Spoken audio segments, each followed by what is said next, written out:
ओम नमो भगवते वासुदेवाय। आप सभी का हमारे YouTube चैनल पर हार्दिक स्वागत है। आज सुने अजा एकादशी व्रत की पौराणिक कथा। अर्जुन ने कहा, हे पुंडरीकाक्ष, आप कृपा करके मुझे भाद्रपद माह के कृष्ण पक्ष की एकादशी के विषय में बतलाइए। इस एकादशी का क्या नाम है तथा इसके व्रत का क्या विधान है, इसका व्रत करने से किस फल की प्राप्ति होती है। तब श्री कृष्ण ने कहा, हे कुंती पुत्र, भाद्रपद माह के कृष्ण पक्ष की एकादशी को अजा एकादशी कहते हैं। इसका व्रत करने से सभी पाप नष्ट हो जाते हैं। इस लोक और परलोक में मदद करने वाली इस एकादशी व्रत के समान संसार में दूसरा कोई व्रत नहीं है। अब ध्यान पूर्वक इस एकादशी का महात्म्य श्रवण करो। पौराणिक काल में भगवान श्री राम के वंश में अयोध्या नगरी में एक चक्रवर्ती राजा हरिश्चंद्र नाम के एक राजा हुए थे। राजा अपनी सत्यनिष्ठा और ईमानदारी के लिए प्रसिद्ध थे। एक बार देवताओं ने इनकी परीक्षा लेने की योजना बनाई। राजा ने स्वप्न में देखा कि ऋषि विश्वामित्र को उन्होंने अपना राजपाट दान कर दिया है। सुबह विश्वामित्र वास्तव में उनके द्वार पर आकर कहने लगे, तुमने स्वप्न में मुझे अपना राज्य दान कर दिया। राजा ने सत्यनिष्ठ व्रत का पालन करते हुए संपूर्ण राज्य विश्वामित्र को सौंप दिया। दान के लिए दक्षिणा चुकाने हेतु राजा हरिश्चंद्र को पूर्व जन्म के कर्म फल के कारण पत्नी, बेटा एवं खुद को बेचना पड़ा। हरिश्चंद्र को एक डोम ने खरीद दिया जो शमशान भूमि में लोगों के दाह संस्कार का काम करवाता था। स्वयं वह एक चांडाल का दास बन गया। उसने उस चांडाल के यहाँ कफन लेने का काम किया, किंतु उसने इस आपत्ति में काम में भी सत्य का साथ नहीं छोड़ा। जब इसी प्रकार उसे कई वर्ष बीत गए तो उसे अपने इस नीच कर्म पर बड़ा दुख हुआ और वह इससे मुक्त होने का उपाय खोजने लगा। वह सदैव इसी चिंता में रहने लगा कि मैं क्या करूं, किस प्रकार इस नीच कर्म से मुक्ति पाऊं। एक बार की बात है, वह इसी चिंता में बैठा था कि गौतम ऋषि उसके पास पहुँचे। हरिश्चंद्र ने उन्हें प्रणाम किया और अपनी दुख भरी कथा सुनाने लगे। राजा हरिश्चंद्र की दुख भरी कहानी सुनकर महर्षि गौतम भी अत्यंत दुखी हुए और उन्होंने राजा से कहा, हे राजन, भादो माह के कृष्ण पक्ष की एकादशी का नाम अजा है। तुम उस एकादशी का विधान पूर्वक व्रत करो तथा रात्रि को जागरण करो। इससे तुम्हारे सभी पाप नष्ट हो जाएंगे। महर्षि गौतम इतना कहकर आलोप हो गए। अजा नाम की एकादशी आने पर राजा हरिश्चंद्र ने महर्षि के कहे अनुसार विधान पूर्वक उपवास तथा रात्रि जागरण किया। इस व्रत के प्रभाव से राजा के सभी पाप नष्ट हो गए। उस समय स्वर्ग में नगाड़े बजने लगे तथा पुष्पों की वर्षा होने लगी। उन्होंने अपने सामने ब्रह्मा, विष्णु, महेश तथा देवेंद्र आदि देवताओं को खड़ा पाया। उन्होंने अपने मृतक पुत्र को जीवित तथा अपनी पत्नी को राजसी वस्त्र तथा आभूषणों से परिपूर्ण देखा। व्रत के प्रभाव से राजा को पुनः अपने राज्य की प्राप्ति हुई। वास्तव में एक ऋषि ने राजा की परीक्षा लेने के लिए ये सब कौतुक किया था, परंतु अजा एकादशी के व्रत के प्रभाव से ऋषि द्वारा रची गई सारी माया समाप्त हो गई और अंत समय में हरिश्चंद्र अपने परिवार सहित स्वर्ग लोक को गए। हे राजन, ये सब अजा एकादशी के व्रत का प्रभाव था। जो मनुष्य इस उपवास को विधान पूर्वक करते हैं तथा रात्रि जागरण करते हैं, उनके सभी पाप नष्ट हो जाते हैं और अंत में वे स्वर्ग को प्राप्त करते हैं। इस एकादशी व्रत की कथा के श्रवण मात्र से ही अश्वमेध यज्ञ के फल की प्राप्ति हो जाती है। तो प्रेम से बोलें, श्री हरि विष्णु भगवान की जय हो। अब आइए सुनते हैं छोटी सी गौरैया के श्री कृष्ण पर विश्वास की कहानी। कुरुक्षेत्र के युद्ध क्षेत्र को विशाल सेनाओं के आवागमन की सुविधा के लिए तैयार किया जा रहा था। उन्होंने हाथियों का इस्तेमाल पेड़ों को उखाड़ने और जमीन साफ करने के लिए किया। ऐसे ही एक पेड़ पर एक गौरैया अपने 4 बच्चों के साथ रहती थी। जब उस पेड़ को उखाड़ा जा रहा था तो उसका घोंसला जमीन पर गिर गया, लेकिन चमत्कारी रूप से उसकी संतानें अनहोनी से बच गईं। लेकिन वो अभी बहुत छोटे होने के कारण उड़ने में असमर्थ थे। कमजोर और भयभीत गौरैया मदद के लिए इधर उधर देखती रही। तभी उसने कृष्ण को अर्जुन के साथ वहां आते देखा। वे युद्ध के मैदान की जांच करने और युद्ध की शुरुआत से पहले जीतने की रणनीति तैयार करने के लिए वहां गए थे।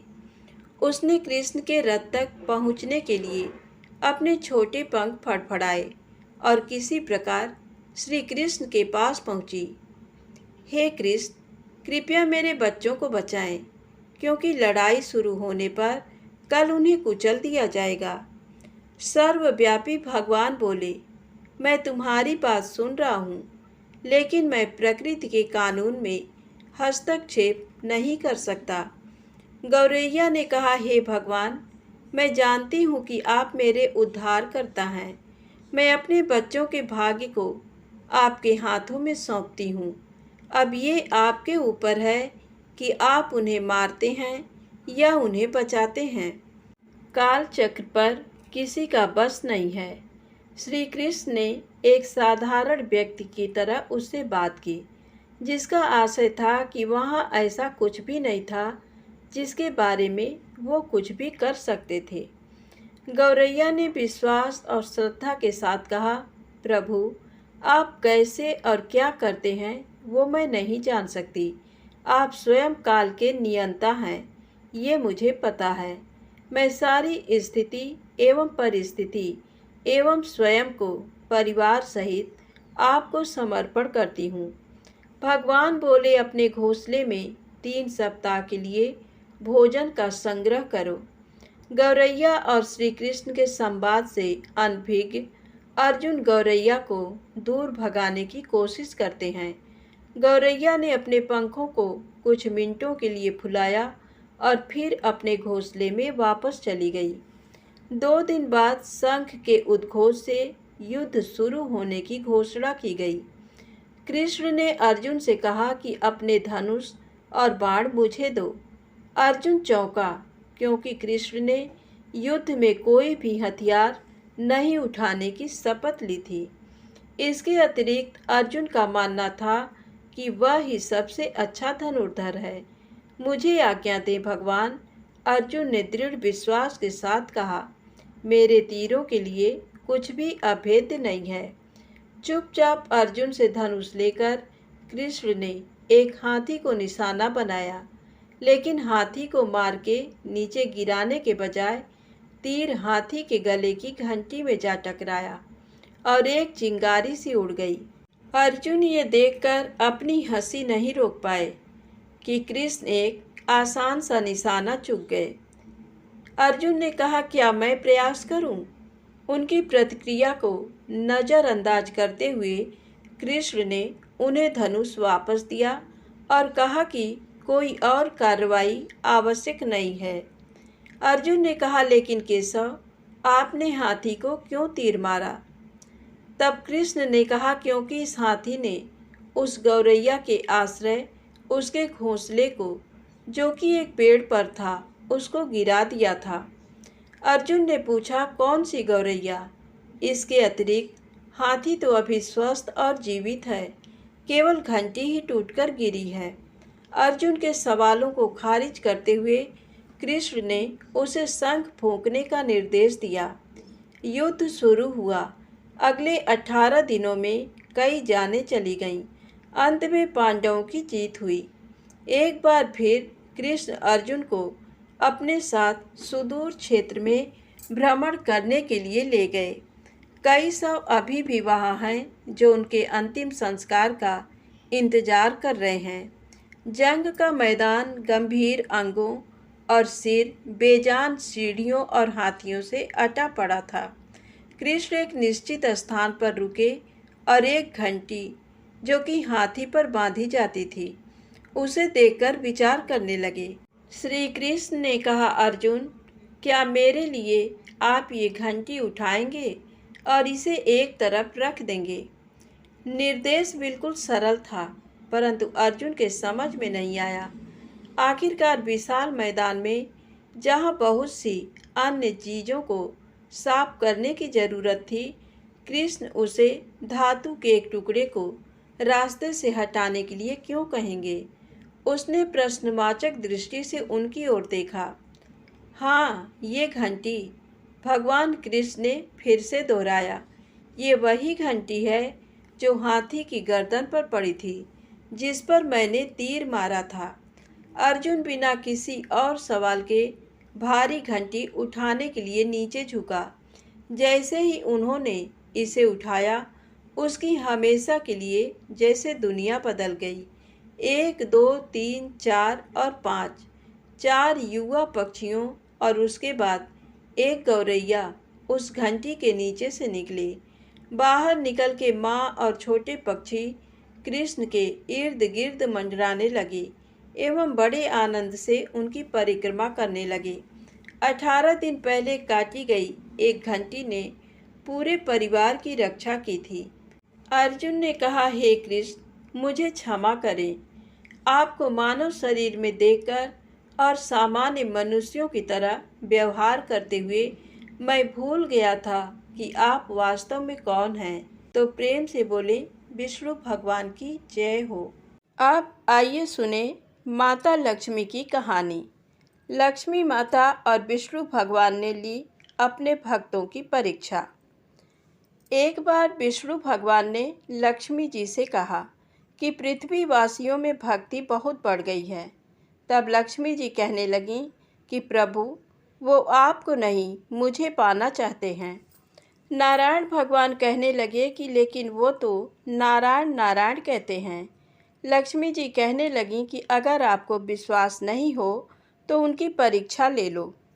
भगवान नारायण एक संत का रूप धारण करके एक नगर के सेठ के पास पहुँचे और उनसे कहने लगे कि मैं कथा सत्संग करना चाहता हूँ।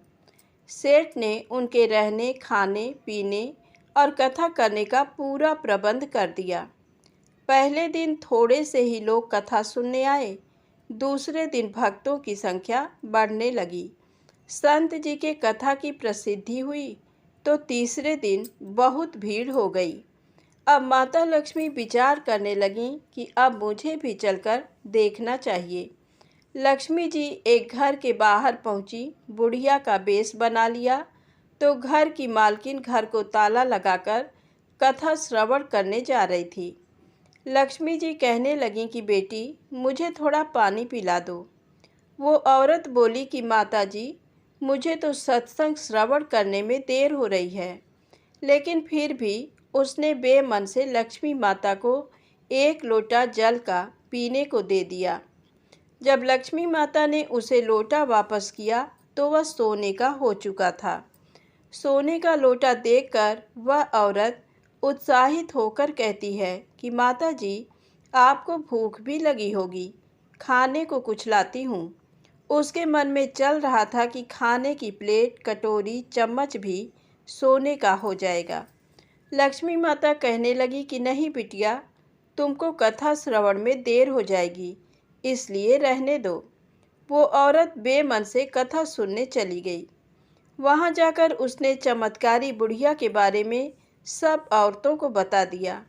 धीरे धीरे बहुत सी औरतें चलते सत्संग में माता जी के दर्शन करने उठकर चली गईं। माता जी जिसके घर में भोजन करती, जल पीती, उसके बर्तन सोने के हो जाते।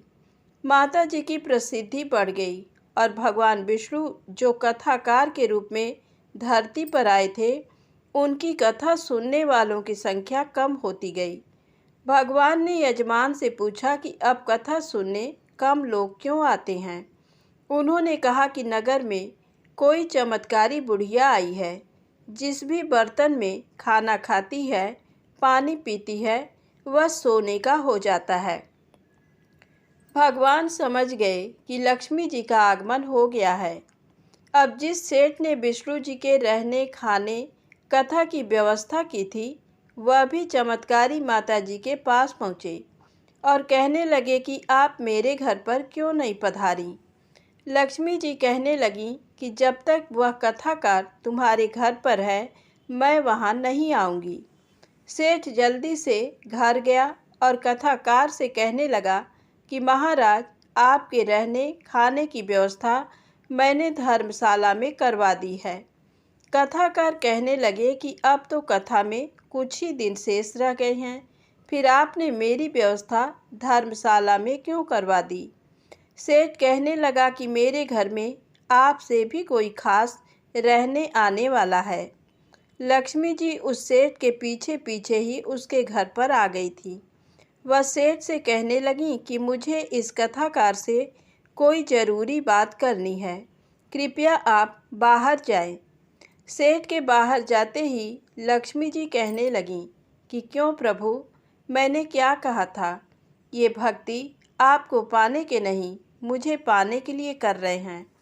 भगवान कहने लगे कि लक्ष्मी, माना तुम उचित कह रही हो, लेकिन तुम यहाँ पर तब आई जब मैं नारायण संत के रूप में यहाँ पधारा, और जहाँ संत कथा करते हैं, धार्मिक अनुष्ठान होते हैं, वहाँ लक्ष्मी स्वतः चली आती हैं। भगवान विष्णु अपने धाम वापस लौट गए। अगले दिन सेठ के घर पर लोगों का तांता लग गया। हर कोई चाहता था कि चमत्कारी बुढ़िया उसके घर पर आकर भोजन ग्रहण करे, ताकि उनके बर्तन भी सोने के हो जाएं।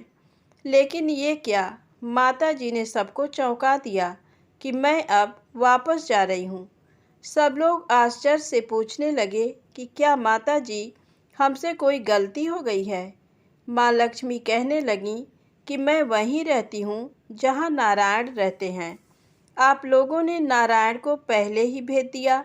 नारायण के बिना अकेले यहाँ कैसे रह सकती हूँ। इतना कहकर लक्ष्मी जी अपने धाम चली गईं। अगर माँ लक्ष्मी की कृपा प्राप्त करनी है तो नारायण की भी भक्ति करें। तो लक्ष्मी जी स्वयं पीछे पीछे आ जाती हैं, क्योंकि लक्ष्मी जी नारायण के साथ ही रहती हैं। तो प्रेम से बोले, लक्ष्मी नारायण की जय हो। अब आइए सुने पुण्य फल देने वाली माता लक्ष्मी की दूसरी कहानी। एक दिन लक्ष्मी जी की बड़ी बहन ज्येष्ठा ने उनसे कहा, बहुत दिनों से एक बात मेरे मस्तिष्क में कौंध रही है, सोचती हूँ कि तुमसे पूछूं या नहीं। ऐसी क्या बात है बहन, मन में जो कुछ भी है निसंकोच पूछो। वैसे भी कोई बात मन में न रखकर उसका समाधान कर लेना ही बुद्धिमानी है। लक्ष्मी जी ने मुस्कुरा कर कहा, मैं अक्सर यही सोचती रहती हूँ कि सुंदरता में हम दोनों बराबर हैं, फिर भी लोग तुम्हारा आदर करते हैं और मैं जहाँ भी जाती हूँ वहाँ उदासी छा जाती है। मुझे लोगों की घृणा और क्रोध का शिकार होना पड़ता है, जबकि हम दोनों सगी बहनें हैं। ऐसा क्यों? तब लक्ष्मी जी ने हंसकर कहा, सगी बहन या समान सुंदरता होने से ही आदर नहीं मिलता, उसके लिए अपने को भी कुछ करना चाहिए। लोग मेरा आदर इसलिए करते हैं क्योंकि मैं उनके घर पहुंचते ही सुख के साधन जुटा देती हूँ। संपत्ति और वैभव से आनंदित होकर लोग मेरा उपकार मानते हैं, तभी मेरी पूजा करते हैं। उधर तुम्हारा ये हाल है कि जिसके यहाँ भी तुम जाती हो उसको गरीबी, रोग और आपदा सहनी पड़ती है। इसी वजह से लोग तुमसे घृणा करते हैं, कोई आदर नहीं करता। आदर पाना है तो दूसरों को सुख पहुंचाओ। ज्येष्ठा को लक्ष्मी जी की बात चुभ गई। उन्हें लगा कि लक्ष्मी को अपनी महिमा का अभिमान हो गया है। उन्होंने तड़प कर कहा, लक्ष्मी, तुम मुझसे हर बात में छोटी हो, अवस्था में भी और प्रभाव में भी। मुझे उपदेश देने का भी विचार न करो। अगर तुम्हें अपने वैभव का अहंकार है तो मेरे पास भी अपना एक प्रभाव है। मैं जब अपनी पर आ जाऊं तो तुम्हारे करोड़पति भक्त को भी पल भर में भिखारी बना दूं। लक्ष्मी जी को हंसी आ गई और कहने लगी, बहन तुम बड़ी हो इसलिए कुछ भी कह लो, लेकिन जहाँ तक प्रभाव की बात है मैं तुमसे कम नहीं हूँ। जिसको तुम भिखारी बनाओगी उसे मैं दूसरे दिन रंग से फिर राजा बना दूंगी। मेरी महिमा का अभी तुम्हें पता ही कहाँ है। तब लक्ष्मी ने कहा, और तुम्हें भी मेरी महिमा का पता ही नहीं है। जिसकी तुम सहायता करोगी उसे मैं दाने दाने के लिए भी मोहताज कर दूंगी। तब लक्ष्मी जी ने कहा, देखो बहन, दाने दाने के लिए तो तुम उसे मोहताज कर सकती हो जिससे मैं रूठ जाऊं, जिसके सिर पर मेरा बरद हस्त ना हो, उसका तुम कुछ भी बिगाड़ सकती हो। परंतु जिस पर मेरी कृपा दृष्टि है उसका कोई भी बाल तक बांका नहीं कर सकता। अगर तुम अपना प्रभाव दिखाने को इतनी ही उतावली हो रही हो तो कल अपना प्रभाव दिखाकर देख लेना। ठीक है, बोलो कहाँ चलें? तब लक्ष्मी जी ने कहा, दूर क्यों जाएं? पास ही अनुराधापुर है, उसमें एक ब्राह्मण रहता है दीनानाथ। वह रोज मंदिर में पूजा करने जाता है और मेरा पक्का भक्त है। उसी पर हमें अपनी अपनी महिमा दिखानी है। ज्येष्ठा को ताव आ गया। उन्होंने हाथ झटक कर कहा, ठीक है, देख लेना, कल तुम्हारा सिर ही झुक जाएगा। कहकर वह एक ओर चली गई। लक्ष्मी जी वहीं खड़ी बहन के क्रोध और अहंकार पर मुस्कुराती रहीं। दूसरे दिन दोनों बहनें अनुराधापुर के विष्णु मंदिर में पहुंची। उन्होंने वेश बदल रखा था। साधारण स्त्रियों की तरह वे दोनों मंदिर के द्वार पर बैठ गईं। लोगों ने ध्यान देने वाली कोई खास बात थी भी नहीं। वह मंदिर था और वहां हर रोज दीन दुखी आते जाते रहते थे। वहां आने वाले सभी किसी न किसी परेशानी में घिरे रहते थे। फिर भला उन्हें किसी दूसरे की परेशानी से क्या सरोकार हो सकता था। थोड़ी देर बाद वहां दीनू पंडित आया। दोनों बहनों की नजरें उस पर जम गईं। पूजा करके जब वह लौटने लगा तो ज्येष्ठा ने कहा, लक्ष्मी, वह तुम्हारा भक्त आ रहा है, बन पड़े तो कोई सहायता करो। तब लक्ष्मी माँ ने कहा, हाँ करती हूँ। तब लक्ष्मी जी ने कहा, एक पोला बांस दीनू के रास्ते में रख दिया जिसमें मोहरें भरी हुई थी। ज्येष्ठा ने बांस को छूकर कहा, अब तुम मेरा प्रभाव भी देख लेना। पूजा करके लौट रहे दीनू ने रास्ते में पड़ा हुआ वह बांस का टुकड़ा उठा लिया। उसका विचार था कि वह किसी काम आ जाएगा। घर में 100 जरूरतें होती हैं। अभी वह पंडित कुछ ही आगे बढ़ा था कि उसे एक लड़का मिला। लड़के ने पहले पंडित जी से राम राम की, फिर बड़ी ही नम्रता से बोला, पंडित जी, मुझे अपनी चारपाई के लिए बिल्कुल ऐसा ही बांस चाहिए। दादाजी ने ये कहकर भेजा है कि जाओ बाजार से ले आओ। ऐसा बांस पंडित जी कहाँ मिलेगा? दीनू ने कहा, मैंने मोल नहीं लिया, रास्ते में पड़ा था सो उठा लाया। लो, तुम्हें जरूरत है तो तुम ही रख लो, वैसे बाजार में 1 रुपए से कम का नहीं है। लड़के ने चवन्नी देते हुए कहा, मगर मेरे पास तो ये चवन्नी ही है। पंडित जी, अभी तो आप इसे ही रखिए, बाकी 12 आने शाम को दे जाऊंगा। पंडित जी खुश थे कि बिना किसी हील हुज्जत के रुपया कमा लिया। दीनू पंडित ने चवन्नी लेकर बांस लड़के को दिया और वह चवन्नी अपनी डोलची में रख दी। मंदिर के पास खड़ी दोनों देवियां ये सारी लीला देख रही थीं। ज्येष्ठा ने कहा, लक्ष्मी, देखा तुमने, तुम्हारी इतनी सारी मोहरें मात्र एक चवन्नी में बिक गई, और अभी क्या, ये चवन्नी भी तुम्हारे भक्त के पास नहीं रुकेगी। चलो उसके पीछे चलते हैं और देखते हैं कि क्या होता है।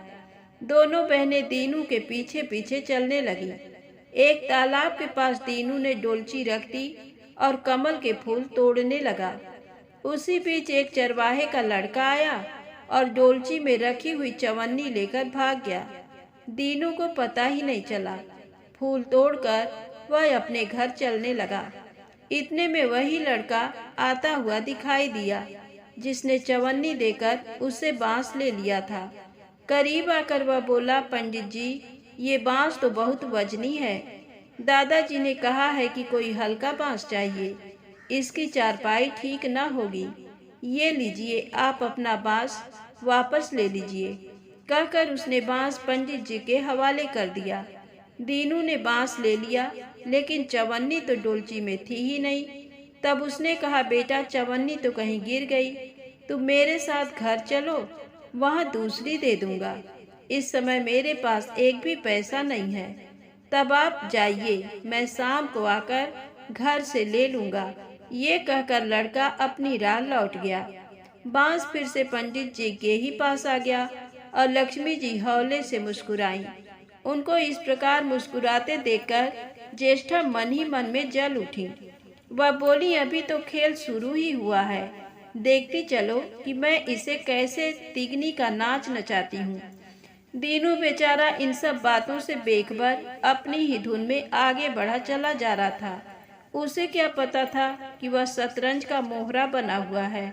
वह तो धूप छांव की भांति दोनों बहनों का प्रभाव सहता चुपचाप चला जा रहा था। आगे चलकर गांव का एक अहीर मिला।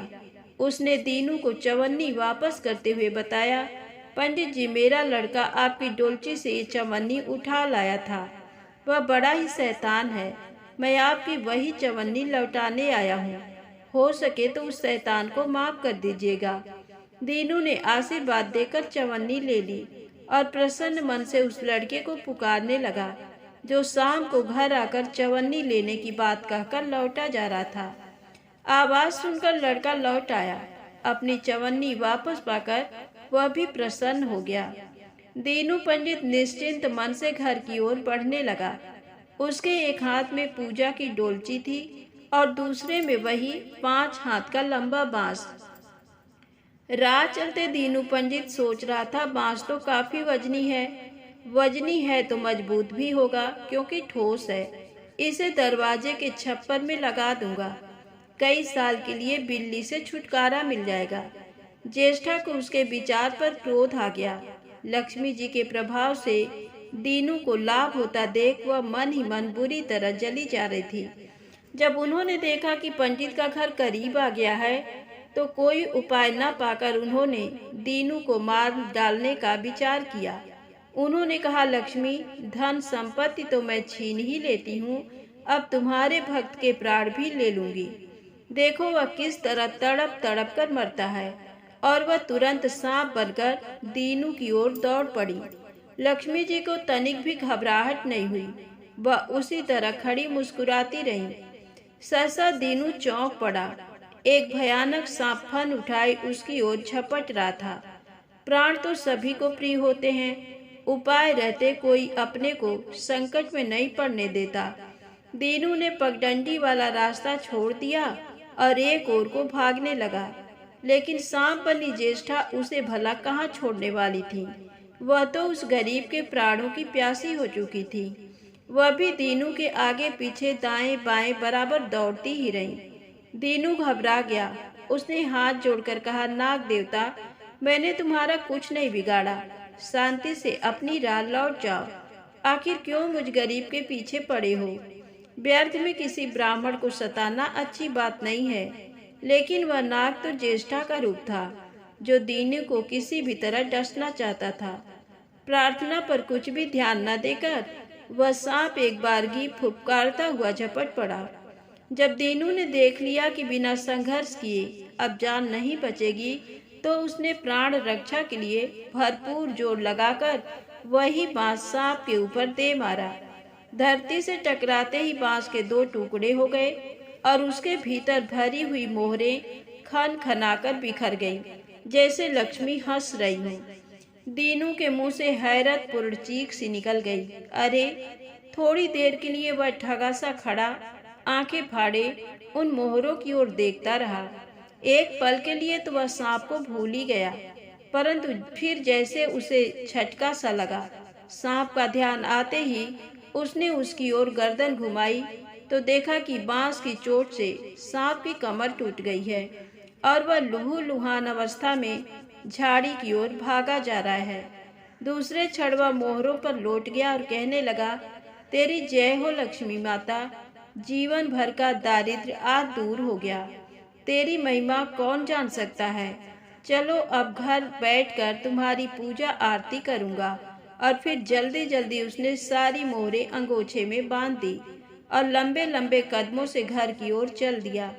पीछे एक पेड़ की छाया में खड़ी लक्ष्मी अपनी बहन ज्येष्ठा से मुस्कुराकर पूछ रही थी, कहो बहन, सच बताना, बड़प्पन की थाह मिली कि अभी नहीं। बड़प्पन किसी को कुछ देने में ही है, उससे छीनने में नहीं। ज्येष्ठा ने कोई उत्तर नहीं दिया। वह चुपचाप उदास खड़ी रही। लक्ष्मी जी ने उनका हाथ पकड़कर कहा, फिर भी हम दोनों बहनें हैं, जहाँ रहेंगी साथ ही रहेंगी। आओ अब चलें। तो प्रेम से बोलें, लक्ष्मी माता की जय हो।